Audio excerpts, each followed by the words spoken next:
Welcome back to Physics Fundamentals. In this video, I want to talk a little bit more about DC circuits. We've talked previously about the basic ideas of circuits. I introduced you to Ohm's law, which I will record up here above my head just for our reference. Right? When we're talking about a circuit, we have three quantities that we might want to analyze: the potential or voltage that is powering the circuit, the current or the rate at which charge is flowing through the circuit, and the resistance or the load acting on the circuit. And so in this video, I want to look at that a little bit more critically. What if we have more than one load acting on the circuit? Well, there are two ways that we can set that up.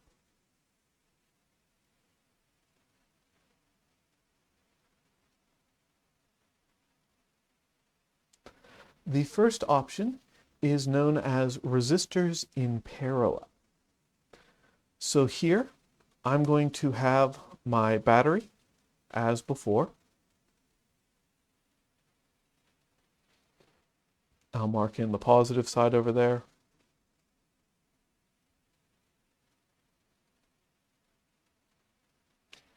And then instead of just connecting one resistor, I'm going to split up the pathway. Let's make that split a little bit smaller so that I can actually fit things in.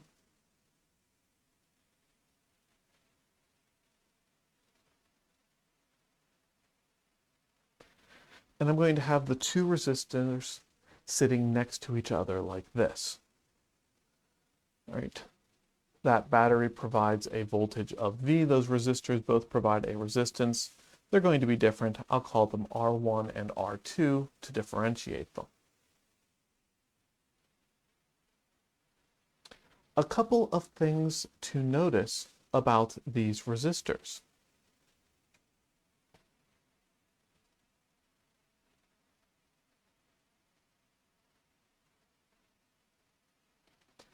The voltage is going to be the same. Right? The voltage measured across that resistor, well, I can draw it that way, or I can draw it that way. It's going to be the voltage across the battery.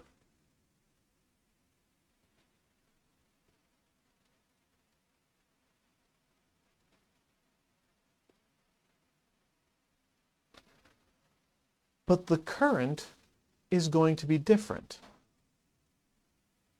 If I think about the current flowing out from the positive direction, again, we know that actual current is electrons flowing out from the negative direction, but the conventional direction of current is to think about current flowing out from the positive direction.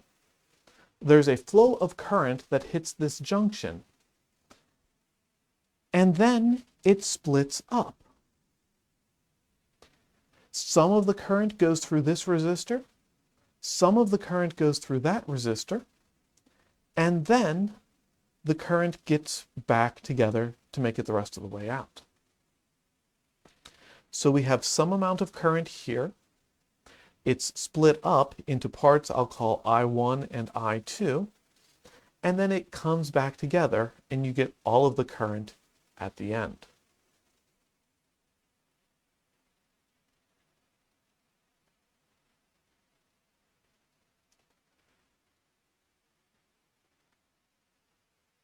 Well, because of that, we can write that the current through the battery, which I'll just call I, is equal to the sum of the current flowing through each of those components, I1 plus I2.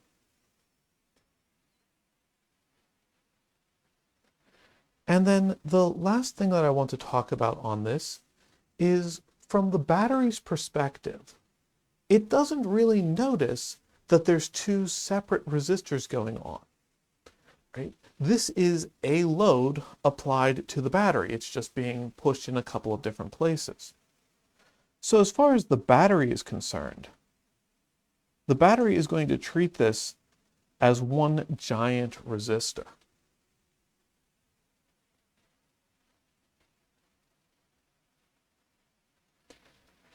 The derivation of why this formula works the way that it does is well beyond the scope of this course.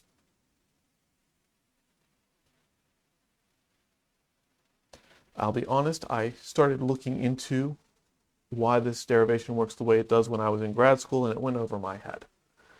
I say that as the chair of the math department. The math was too messy for me.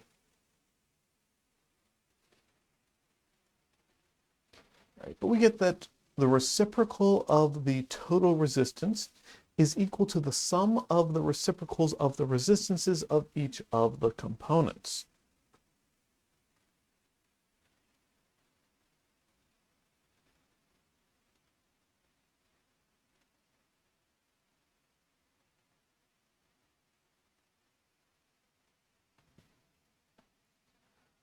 So let's take a look at a particular example. Let's say that we have a battery which is providing 4.5 volts. In American battery standards, 4.5 volts is the amount of electric potential you get from chaining 3 AA batteries together. Right? And then we have those batteries connected to 2 loads that are in parallel. Let's say that the first one is 30.0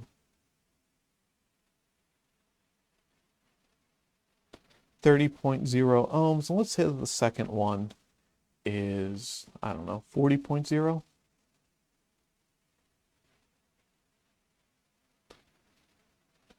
And my end goal is going to be to find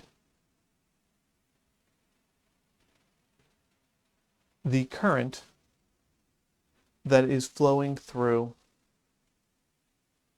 each of these batteries in turn.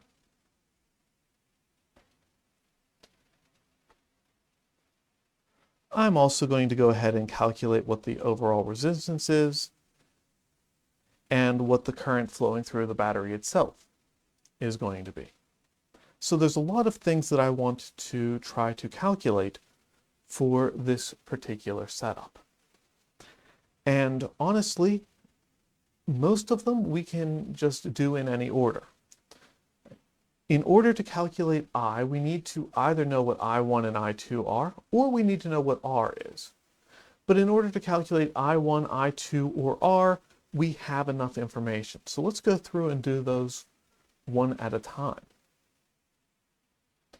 Well, I mentioned that the voltage is equal to the current times the resistance, and the voltage from the battery is the same as the voltage across either of the resistors.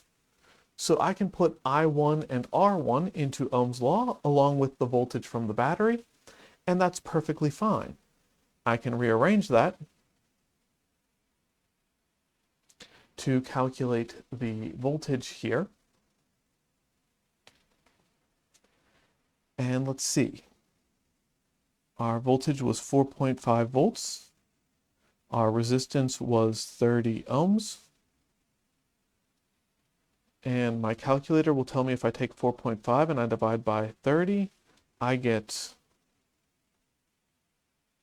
0.15 amps. If I wanted to, I could rewrite this as 150 milliamps. I'm not sure which one is better or worse, so I'll just list them both out so that they're there for us. I can do the same thing with the second resistor. The voltage going across either of the resistors when they are in parallel is equal to the total voltage across the system.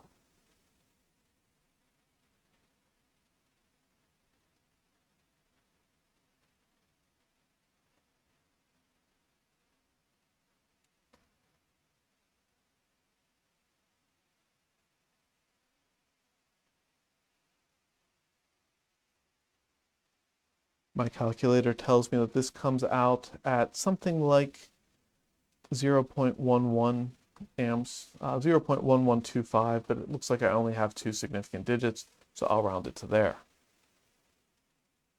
I just realized that I lost my subscripts of 1 on that first current.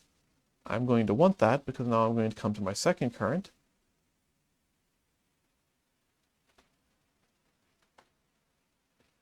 And I don't have to convert it to milliamps, but I'm going to because, well, I like milliamps.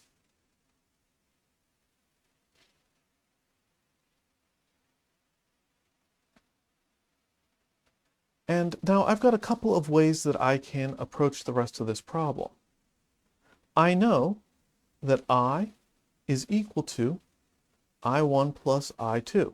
The total current through the system gets split up into those two components. So if I add the current through each of those two components together, I will get the total current in the system. In this case, that comes out at 260 milliamps. And that absolutely works, but I'm not done. And what I really want to do is compare that result to what I would get if I calculate the resistance and calculate the current from there. All right, so I'm just copying the original data from the problem and pasting it down here where I can continue to reference it once I scroll everything else off of the page. And so I know that 1 over R is equal to 1 over R1 plus 1 over R2.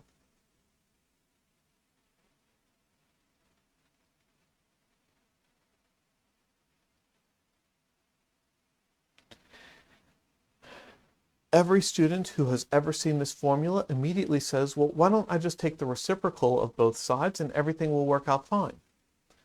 Unfortunately, because of that addition, it doesn't work out quite so nicely.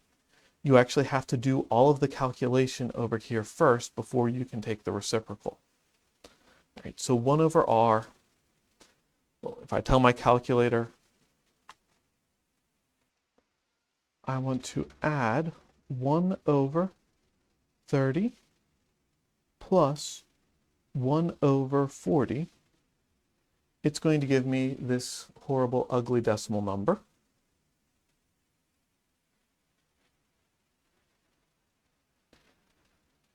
And then to get R by itself, I want to take the reciprocal of that.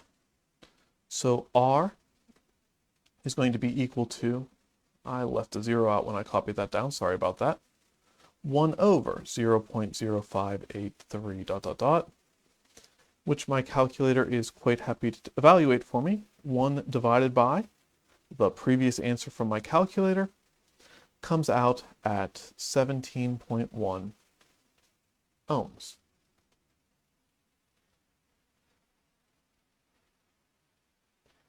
And if you stop and think about it, that should make sense, right? Because the current has these two different paths it can go through, that has, as a result, made it easier for current to flow in the circuit than if it had any one of those paths on its own. So the resistance of the circuit is less than the resistance of either of the two resistors we started with. But now that we have this, we've got current is voltage over resistance. Our voltage is still 4.5 volts. Our total resistance on the circuit is 17.1 ohms. And if I plug that into my calculator,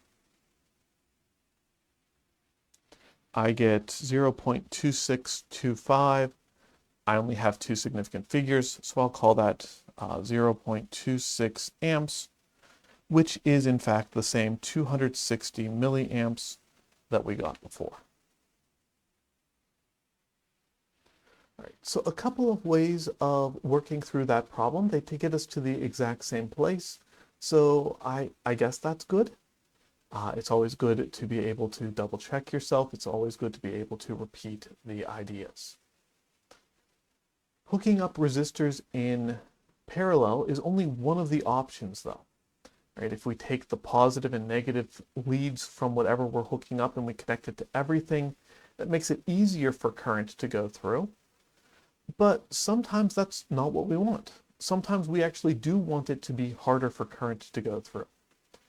In the previous video, I mentioned that we often put a resistor, a device whose job is only to limit the current flow, before a bulb or LED light in a circuit in order to limit the amount of current that's going into the battery, or into the light bulb from the battery. That arrangement is called resistors in series.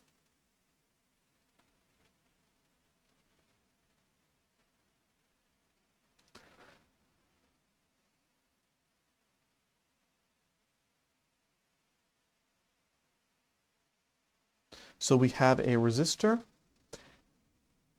and then we have another resistor,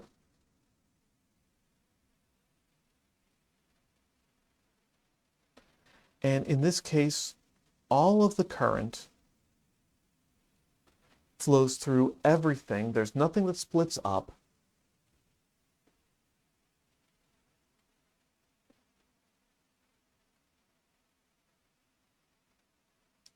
So the current is the same through the battery, through the first resistor, and through the second resistor.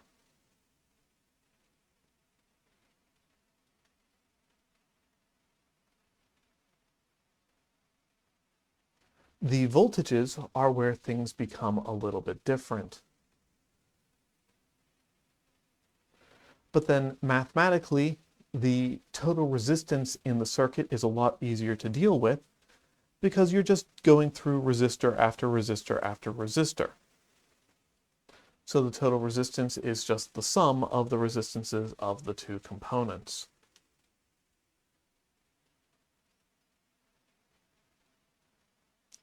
All right, so let's once again look at our 4.5 volt battery, and let's look at our resistors that are 30 ohms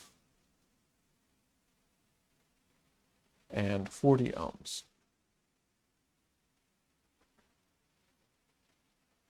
Well, the total resistance in the system is just add them together.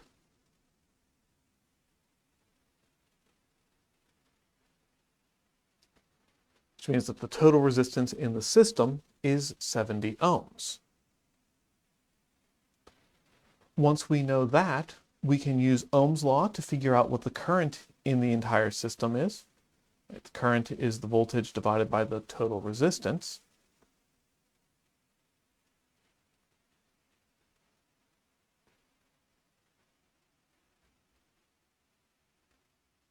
Which my calculator tells me is 0.064 amps, or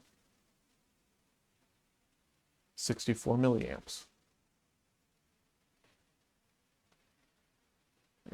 Now that I know the total current through the system, that's the current through each of the resistors on their own. So if I want the voltage of the first resistor, well, that's the current through the system times the resistance of the first resistor. And if I want the voltage of the second resistor, that's the current through the system times the resistance of the second resistor.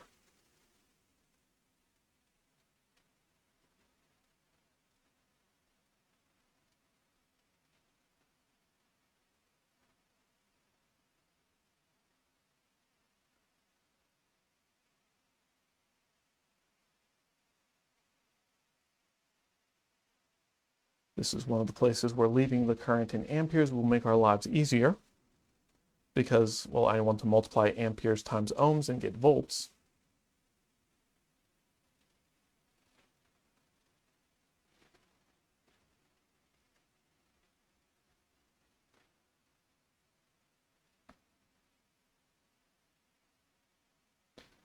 When I plug that into my calculator, I get that the voltage dissipated by the first resistor is 1.9 volts, and I get that the voltage dissipated by the second resistor is 2.6 volts. And if I add those together, 1.9 plus 2.6 gives me the 4.5 volts that were in the system in the first place. Right? So everything is interrelated. There are just so many paths through analyzing circuits. We are barely scratching the surface in this course, but that's all the time I have. So with that, I'm going to wrap up this lesson. I'm also going to wrap up this course. Thank you for joining me, and who knows, maybe I'll see you in another course in a future semester.